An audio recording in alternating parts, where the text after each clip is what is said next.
lagi di Atlantis Code yang ke-12 hari ini 5 Agustus 2020. Kita teruskan obrolan kita tentang apakah bangsa Cina itu memang benar bangsa pelaut atau bukan, karena ini sehubungan dengan Laut Natuna Utara yang memanas, sehingga kita membicarakan malam ini adalah part 2 atau terakhir sambungan dari minggu lalu. Kita menunggu koneksi dari Mas Agung, coba beberapa saat kita tunggu terlebih dahulu. Kami mohon maaf malam ini terlambat 30 menit dikarenakan saya lagi keluar kota, kemudian Mas Nogo juga baru turun dari Merapi, sehingga baru bisa connect. Nah, ini Mas Agung sudah bisa, kita coba saya connect dulu. Moga-moga bagus koneksinya. Ya, jadi melanjutkan obrolan minggu lalu. Halo Mas Agung. Halo. Tadi kedengaran Mas? Kedengaran, keren. Sekarang gimana, ada, Pak? Bagus, jelas. Jadi ini saya lagi di Cirebon Mas, ini pakai wifi hotel.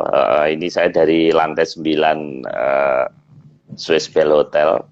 Terus ini saya matiin koneksinya tadi karena jelek, jadi saya pakai Telkomsel.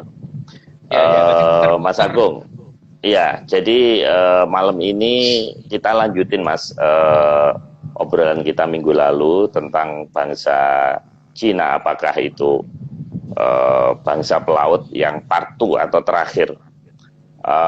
Namun sebelum kita lanjutkan, ini ada kemarin ada satu ledakan di Beirut. Nah, ini beberapa yang tanya, sebenarnya Atlantis selalu punya teori. Nah, ini kehebatan teorinya Mas Agung ini tidak dijumpai di Google, karena kalau di Google itu memang tidak ada. Jadi pasti ada teori, tapi kita tidak usah membicarakan itu malam ini. Hanya tolong disinggung sedikit, ini bentuknya seperti Mas Nogo bilang seperti brokoli. Ini sebetulnya kira-kira apa dalam teori Atlantis? Apakah mencakup juga Beirut atau Timur Tengah ini bagian dari wilayah Atlantis, Mas? Silakan diulas sedikit saja. Nanti secara bertahap nanti kita akan mencoba menjelaskan bahwa tidak cuma di Indonesia, Pak, ya. Sampai kemarin kan kita menjelaskan bahwa itu sudah bahkan sampai di Inggris, gitu, dengan bukti ada satu keris yang ditemukan di Inggris itu.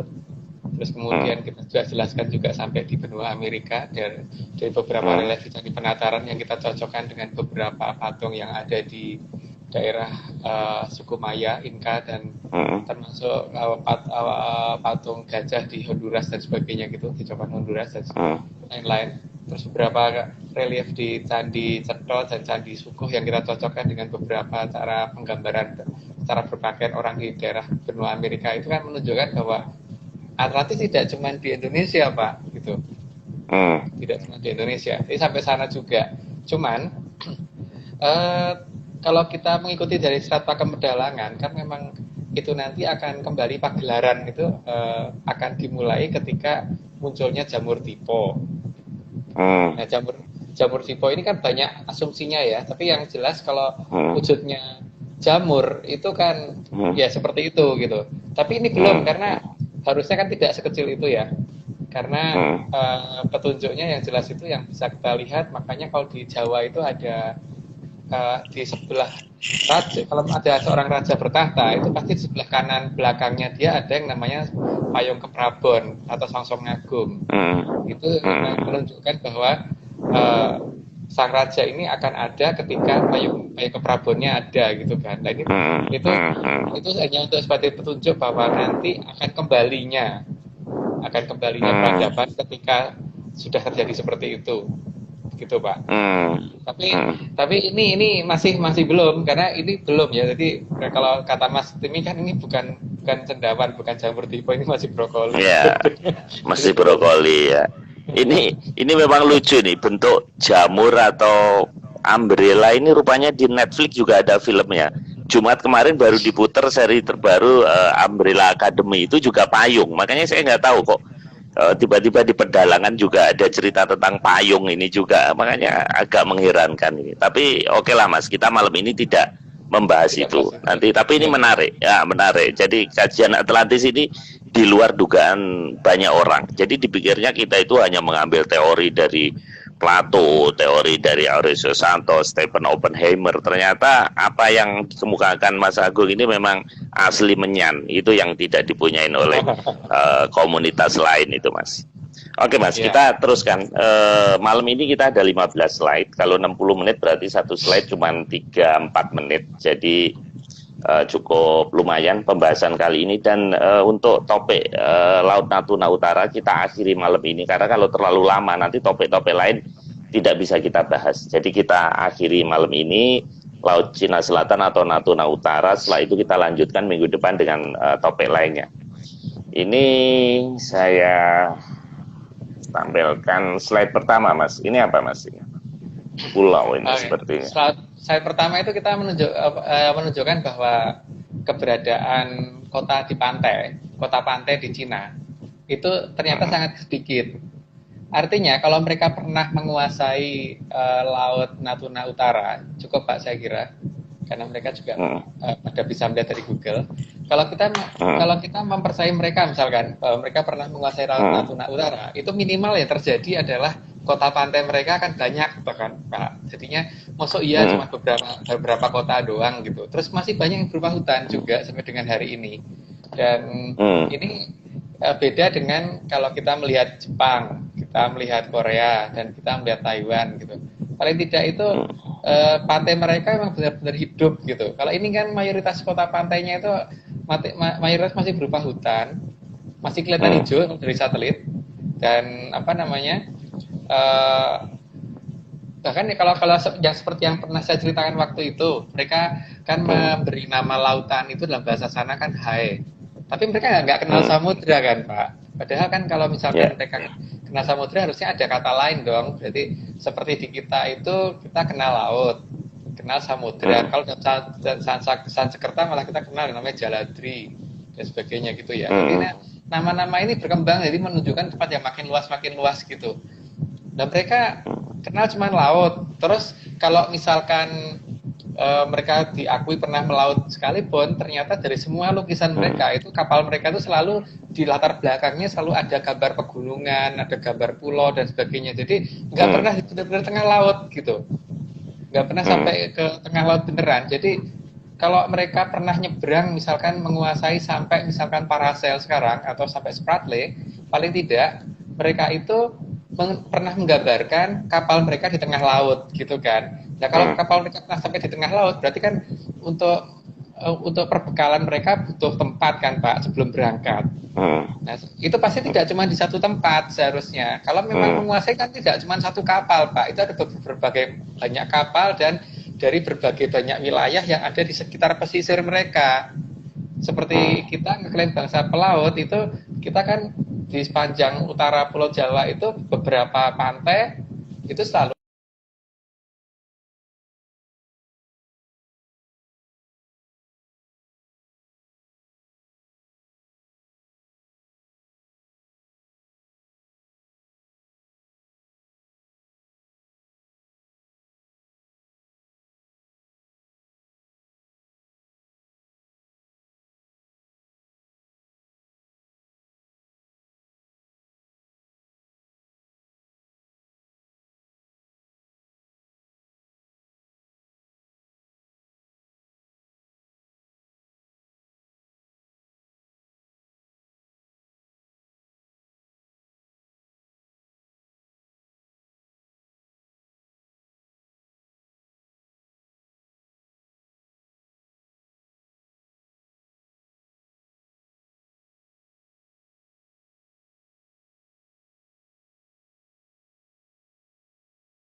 Halo Mas Agung.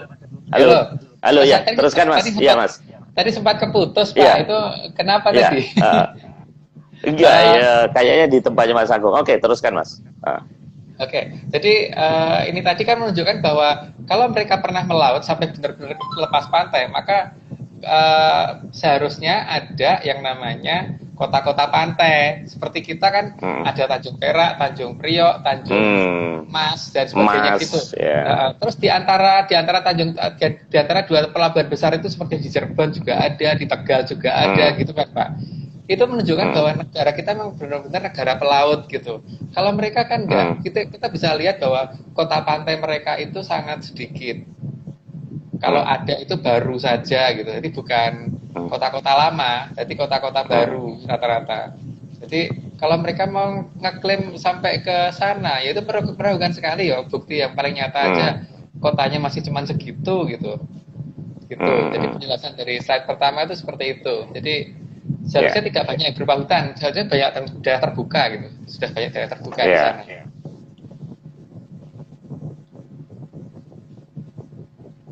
Ya, yang kedua itu masalah gambar Pulau masa daerah Hainan Pak ya. Jadi saya mendapatkan berita bahwa Hainan, daerah yang merupakan katanya mereka merupakan kota pelabuhan mereka atau apa itu yang katanya pokoknya daerah yang pelabuhan yang sangat besar katanya, itu ternyata baru dihuni sejak 1950. Itu ada di banyak berita, itu bisa kita cari.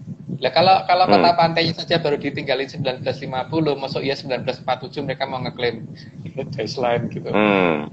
Baru 1950 tuh Pak. Atau mereka mau ngomong nenek moyang mereka gitu, zaman Kaisar Ming gitu kan, lucu banget kalau tempatnya aja baru ditempatin 1950 gitu. Sangat tidak masuk akal sekali. Jadi ini entah mereka sakit jiwa atau apa ya, karena kok ya lucu banget kalau mau mengklaim itu kan seharusnya mereka sudah ada catatan data dan sebagainya. Ini nggak ada, semuanya serba seperti yang seperti dipaksakan saja gitu loh Pak. Jadi ya seharusnya kan ada tadi kan masalah kota pantai ya. Sekarang ke daerah pelabuhan mereka ternyata juga masih baru-baru saja kan. 1950 kan belum lama kalau untuk ukuran sejarah gitu. Ya, kita ke ketiga. Ya, ketiga ini menunjukkan posisi ibu kota mereka, yaitu Beijing. Ya. Ini kan juga aneh kan, kalau kota katanya menguasai lautan, dan pada zaman itu seharusnya kan sistem transportasi yang paling gampang adalah transportasi air. Kalau naik kuda, mau muter-muter kemana-mana, itu pasti akan lebih lama dan lebih jauh, karena kalau naik kuda itu kan harus naik turun gunung, tapi kalau air itu kan datar terus Pak. Gitu, mana-mana sudah mendatar dan lebih memudahkan karena alam juga akan mendukung, misalnya seperti ada angin, kalau paling tidak juga mungkin bisa pakai dayung dan sebagainya gitu. Tapi mereka jelas bukan negara maritim, ibu kotanya aja jauh dari lautan gitu, jauh dari pantai. Ibu kotanya menjauh sekali, masuk ke pedalaman banget gitu Beijing itu. Jadi kalau misalkan mereka ngomong menguasai sampai ke Paracel dan Spratly, paling tidak ya mereka itu ibu kotanya nggak di situ Pak. Kita bisa lihat kok negara-negara lain gitu ya, seperti Indonesia itu. Iya. Dan di sini kelihatan Mas, jadi yang diklaim itu kelihatannya ke negara-negara yang empuk, yang lemah. Kalau di Jepang, Korea ini kan negara-negara yang didukung oleh Amerika kan. Jadi dia susah mengklaim ini. Jadi yang diklaim yang negara-negara yang lemah saja, ke bawah itu, ke selatan. Gitu. Iya, memang iya. Tapi masalah yang paling utama itu kan mereka kalau misalkan ngeklaim itu kan seharusnya ada data yang lebih kompleks gitu. Ini kan enggak. Jadi hanya katanya 9 dash line gitu, 9 garis putus-putus yang dikeluarkan sejak tahun 1947. Dari 1947 dasarnya apa juga nggak jelas. Seharusnya kan semua itu ada data. Ini kan enggak. Kalau ibu kota mereka tuh ya di Hainan gitu paling tidak, itu baru bisa dipercaya Pak. Ini kan ibu kotanya aja di Beijing, di tengah daratan gitu.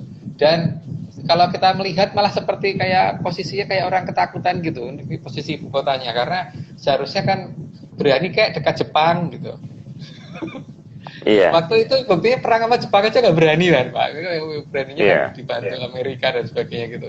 Jadi iya, itu malah mendekati daerah padang gurun kan itu sebenarnya iya. Beijing gitu, Banyak gurun dia mendekati. di sini. Iya, Kalau kan harusnya ya suatu wilayah dikatakan ibu kota itu daerah yang layak lah, dekat dekat pelabuhan, jadi dekat pertanian dan sebagainya gitu. Ini kan dia lebih mendekati, mepetnya malah ke gurun, bukan mepet ke arah lautan. Minimal ya kalau misalkan iya. terjadi kekeringan itu masyarakatnya masih bisa makan ikan laut gitu kan. Nah ini kan Hmm. mereka berarti kan ada sesuatu yang mereka takutin di pinggir pantai waktu itu Pak. Kalau enggak kan mereka pasti bikin kotanya di pinggir pantai. Ini apa dan siapa yang mereka takutin itu masih belum jelas. Tapi yang jelas mereka bukan bangsa pelaut. Kalau mereka bangsa pelaut nggak mungkin ibu kotanya kok di situ. Pasti ibu kotanya persis pinggir pantai gitu. Memang Gitu, peta baru yang dibuat Cina itu setelah PD2, Mas. Jadi mengklaim Laut Natuna Utara ini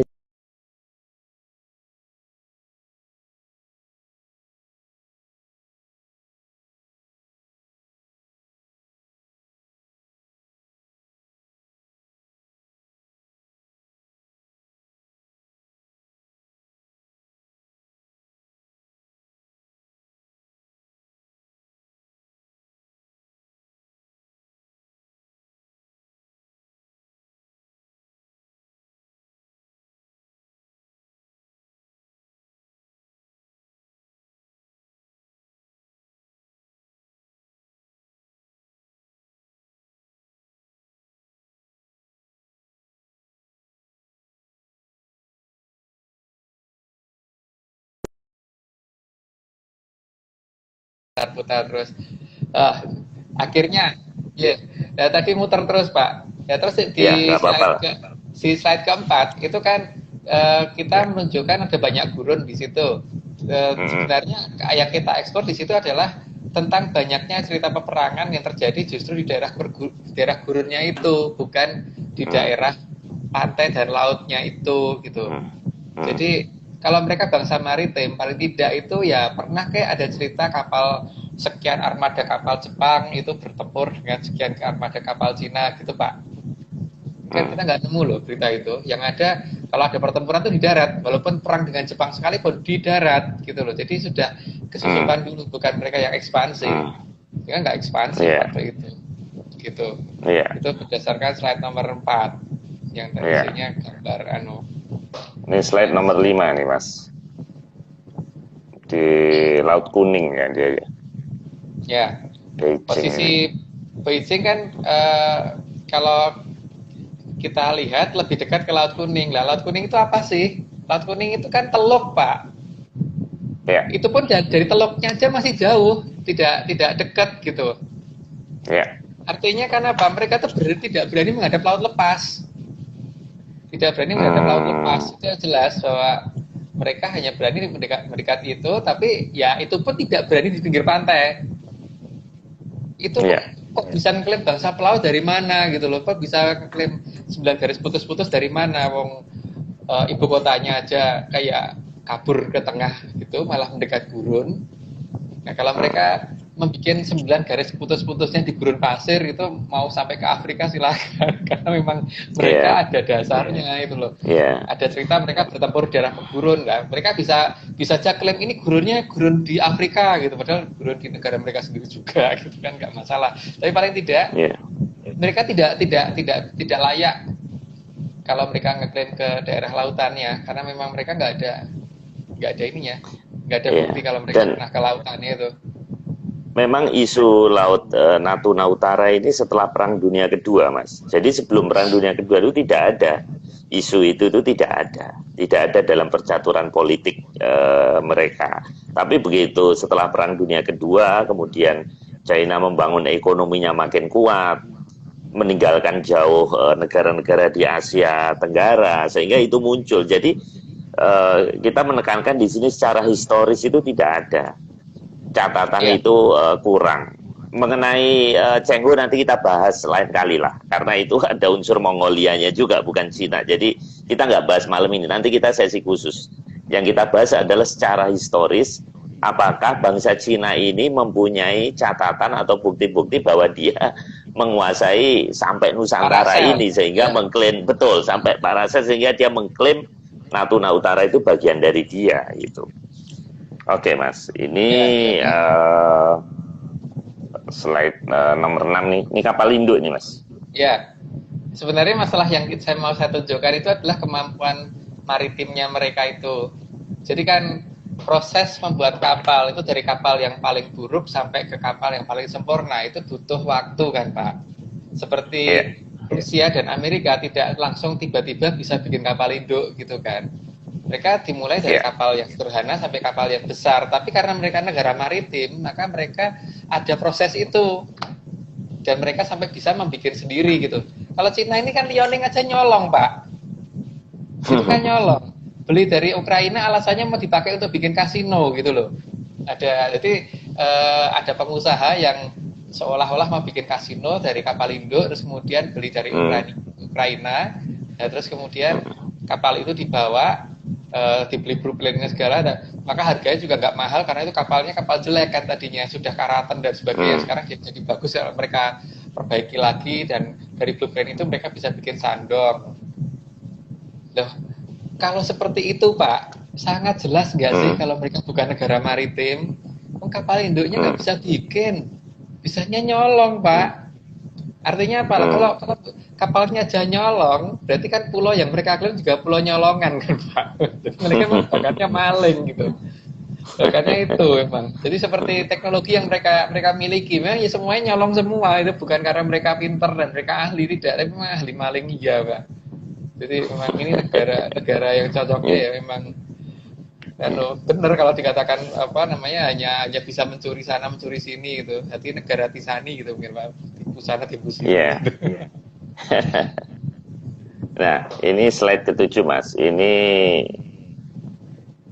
Forbidden City ya. Iya. Ya, itu ada gambar istana yang di sana dan Pak Marius pernah sampai sana. Itu bagian luarnya saja itu memang banyak yang menggunakan tembok yang cukup tinggi dan batu-batu di lantainya dan sebagainya gitu ya. Cuman bangunan utama itu rata-rata terdiri dari kayu kan Pak. Dan mereka menganggap bahwa kayu adalah teknologi paling tinggi. Ini saya pikir tukang becak pun tahu Pak, kalau bangunan dari kayu itu lebih gampang dibikin daripada dari batu gitu. Jadi seharusnya mereka tuh berpikir dulu kalau mau ngomong bahwa mereka bisa membuat bangunan dari kayu karena bangunan dari kayu itu teknologinya lebih susah daripada dari batu. Nggak bisa. Karena apa? Di mana-mana itu orang kalau membuat rumah itu mesti untuk orang-orang yang masih belum perekonomiannya belum bagus, itu biasanya membangun rumah itu dari gedek dulu gitu kan. Ketika ekonominya membaik baru mungkin ganti agak papan, setelah itu diganti lagi temboknya masih belum di plester itu belum dilepo gitu ya, belum dihalusin, terus lama-lama dihalusin dan sebagainya. Nanti tingkatannya kan begitu, bukan kebalik kan Pak, bukan orang punya rumah dari batu terus kemudian dari tembok dan sebagainya, terus setelah itu karena dia menganggap bahwa yang teknologi paling tinggi itu adalah dari kayu, makanya rumahnya diganti dari kayu gitu Pak.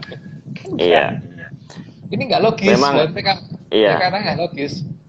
Memang ini waktu saya ke sana ini tahun 2010 itu guide-nya dari Mongolia Mas. Saya tanya, sebenarnya ini peradaban lebih tua mana ini, Cina dengan negara saya gitu. Dan dia jawab negara dia, karena ini ribuan tahun yang lalu dia itu sudah bisa bikin dari kayu. Bahan Forbidden City itu kan ada kamar-kamar, diantaranya selirnya ada 1000 Mas, ada 1000 kamar, sehingga ada selir yang tidak pernah ditiduri sama kaisarnya. Nah itu kan ribuan tahun yang lalu, dia bilang 2000 tahun yang lalu. Nah sementara di negara kamu itu masih 700 tahun Masehi aja itu masih bikin batu gitu. Nah ini sebetulnya kayu sama batu. Menurut dia teknologi kayu itu lebih bukan lebih gampang bikinnya. Artinya dia udah ninggalin zaman batu gitu loh Mas. Dia udah ninggalin zaman batu itu lama sehingga kita bikin kayu. Sementara kalian baru kemarin aja masih batu-batuan gitu. Itu gimana penjelasannya Mas? Ya nggak bisa. Kalau memang seperti itu harusnya rumahnya si Jinping harusnya dari kayu, Pak. Bukan nggak ada batu batanya sama sekali gitu. Karena mengolah batu itu lebih susah, motongnya aja lebih susah, Pak. Gergajinya aja lebih membuat gergajinya aja untuk alat potongnya lebih rumit kan. Bahkan untuk membuat reliefnya juga lebih berat. Butuh teknologi yang lebih ekstra untuk dari batu itu. Jadi kalau mereka ngomong bahwa kayu lebih tinggi daripada batu itu nggak banget gitu. Jadi ini pasti kebalik.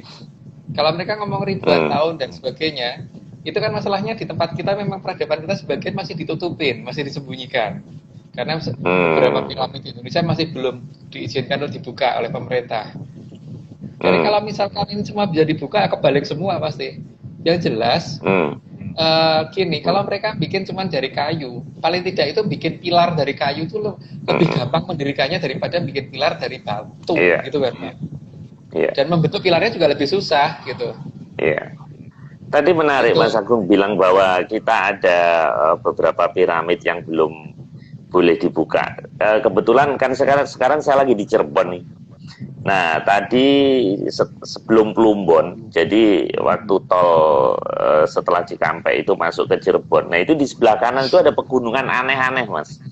Bentuknya tuh nggak karu-karuan. Ada yang lancip-lancip, terus ada yang bentuknya tuh kayak trapesium. Nanti saya kirim itu saya. Nah itu coba dipakai MIT Menyan itu Mas. Itu apa itu? Soalnya bentuknya kok aneh gitu. Jadi menjelang Cirebon sebelah kanan itu apa piramid itu dugaan Mas Agung? Banyak bangunan Pak memang. Jadi kalau kata geolog negara kita kan the ring of fire. Kalau saya enggak. Karena banyak pegunungan palsu di tempat kita. Jadi banyak bangunan timbunan sebenarnya. Kalau menurut saya ya, karena dari beberapa uji geolistrik yang kita lakukan, kelihatan ada banyak bangunan di bawah tanah yang ditimbun sengaja. Saya ngomong ditimbun sengaja itu kan karena dari struktur umur terbalik. Jadi harusnya kan tanah yang tua itu ada di dalam, yang muda di permukaan. Tapi kalau ini daerah timbunan itu kan misalkan ini bangunan, ini kerukan pertama itu kan berarti tanah muda ditimbunkan, terus kerukan kedua lebih tua ditimbun gitu. Tadi akhirnya kan struktur umur terbalik. Itu selalu kita temukan di daerah-daerah yang sudah kita curigai bahwa di situ ada bangunan gitu. Jadi ini tidak alami, penimbunannya pun tidak alami. Tapi ya terserah kalau ada orang yang ngomong alami itu monggo silahkan aja gitu. Jadi itu man-made Mas ya, dibuat manusia ya, man-made ya. Artinya bukan alam manusia. Itu. Ya, sangat dibuat manusia. Makanya Pak Marius kalau misalkan ke daerah Cirebon itu nama-nama Sansekerta masih banyak kan di sana. Seperti Palimanan dan sebagainya. Itu nama-nama Sansekerta. Itu masih banyak. Itu ini makin mendekati Gunung Ciremai. Gunung Ciremai itu kan dulu ya paling tidak makin mendekati Gunung Ciremai kan masih makin banyak. Dan nanti antara Gunung Ciremai Gunung Slamet kan banyak lagi itu perbukitan aneh-aneh seperti itu, Pak. Iya. Mas, ini tolong itu dimenyankan tuh di MIT kan itu. Ini ada temen yang komentar. Itu memang aneh Mas, bener. Itu trapesium. Jadi kalau yang lancip itu kan banyak. Dan ini trapesium. Dan ciri-cirinya kan seperti Mas Agung tengarai. Itu bawahnya subur, tengahnya gundul dan sebagainya. Ini benar-benar aneh deh. Bentuknya itu jadi gini Mas, seret terus gini gitu. Jadi benar-benar ekstrim. Kotaknya tuh ekstrim bener itu. Iya. Dan memang di daerah sana itu juga ada beberapa wilayah Pak. Itu kalau misalkan kita mendekat ke lokasi tersebut, tiba-tiba sinyal hilang. Gitu. Dulu ada teman yang di Indosat tuh sampai bingung karena tower Indosat itu hanya bisa bekerja sampai jarak 300 meter kan. Padahal di 3 arah, berarti sinyalnya kan arahnya ada 3, rata-rata harusnya bisa sampai di 10 km, tapi kenapa hanya berhenti sampai di jarak 300 meter. Diputar pun tetap seperti itu. Berarti kan memang di sini ada garis batas, sehingga terpaksa di daerah itu harus terpaksa bikin 2 tower. Gitu. Ada banyak kasus-kasus di sana itu. Jadi kita memang sudah sangat mencurigai di arah sana, dan memang ya ini ya apa namanya, ini semua harus dibuka, jangan dengan teori gitu. Jadi kalau kita berteori dan kemudian dibantah dengan menggunakan teori ya percuma. Yang paling benar itu dibuka saja untuk bukti Mas, lapangan. Kalau di Cina itu ada piramidanya nggak, Mas? Pernah ditemukan nggak piramida di China, Mas? Saya pernah melihat melalui Google Earth, cuman saya lupa kok lokasinya. Kalau nggak salah ada 4, Pak, cuman nggak gede sih. Ya biasa, mungkin karena ya memangnya hanya bisa niru ya. Jadi kalau bisa niru itu kan ya kalau bikin ya paling ya ukurannya bukan miniatur gitu. Kalau di Indonesia kan minimal di 300 meter. Nah kalau mereka